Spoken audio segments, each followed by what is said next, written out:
Bushcraft 412, and I want to talk real quick about some overlooked preps that we all tend to just skim on over because, let's face it, in reality, it's a lot more fun to buy guns and ammo and food and all those cool things, and we tend to miss these little mundane things. So I just want to talk real quick about a couple little things that can make your life easier when and if, a SHTF scenario ever happens. The first item, which I think is a big thing to stock up on, is denatured alcohol.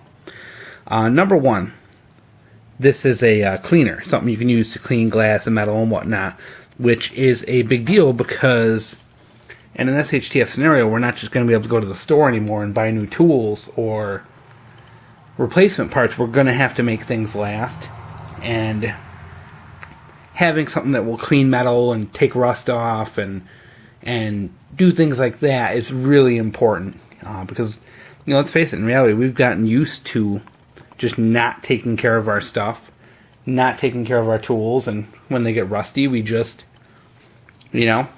chuck them and go to the store and get a new one, because for the most part, we can buy cheap. You can go to Walmart and get anything for cheap.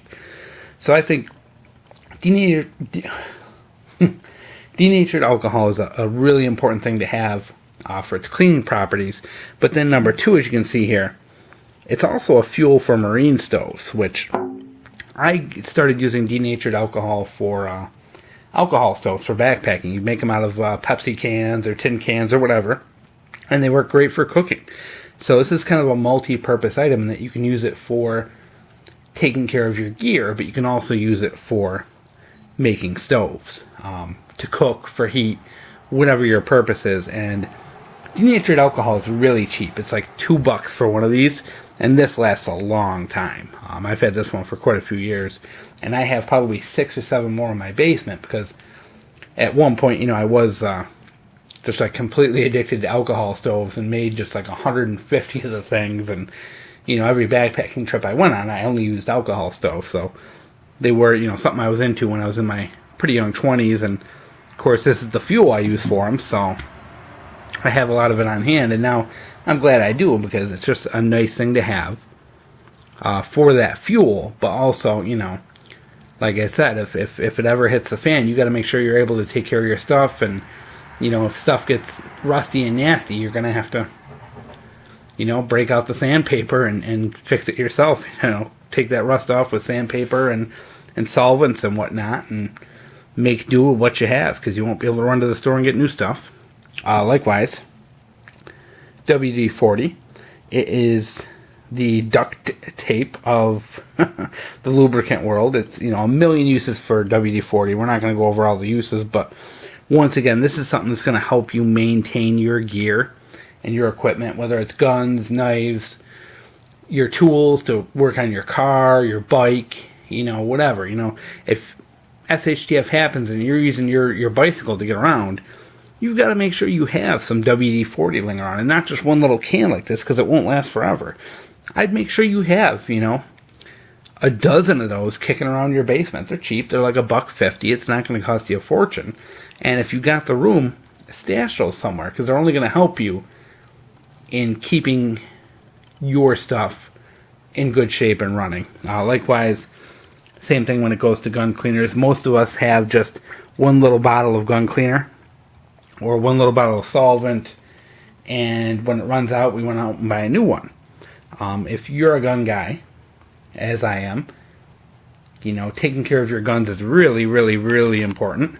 It's a huge deal, and if an SHTF scenario happens, your guns may be your only source of food, and taking care of your guns becomes even more important, because if you're relying on your guns for food and your gun's jamming because it's just dirty because you haven't cleaned it because you ran out of stuff, that affects your chances of survival. And I think you really need to look at stocking up on extra supplies for your guns.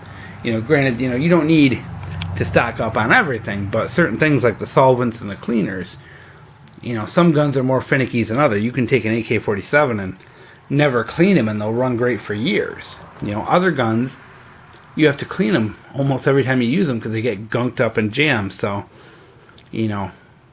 think about it. If a bad scenario does happen and we are left with the grid down, and you're using your guns on a daily basis to look for food, you got to take care of them. You can't let them go.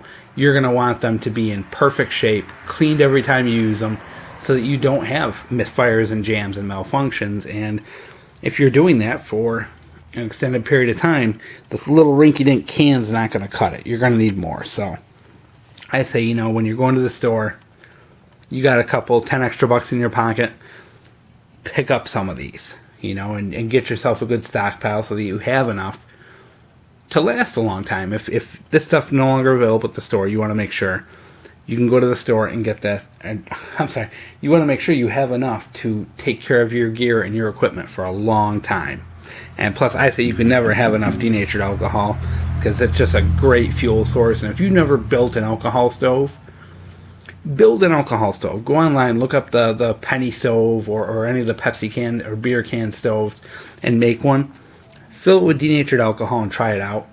Because, if you're a prepper and you've never messed around with alcohol stoves, you're missing out on an awesome resource. So just wanted to put that out there. It's an old backpacker's trick, but it's something that it's a valuable skill if you're a prepper to know how to make an alcohol stove, because they're great in your bug out bags. They're just a great skill to have, because if you have an electric stove and the power goes out, what are you going to cook on? Well, I'll tell you what, this jar right here will let you cook for weeks and weeks and weeks with this bit of alcohol.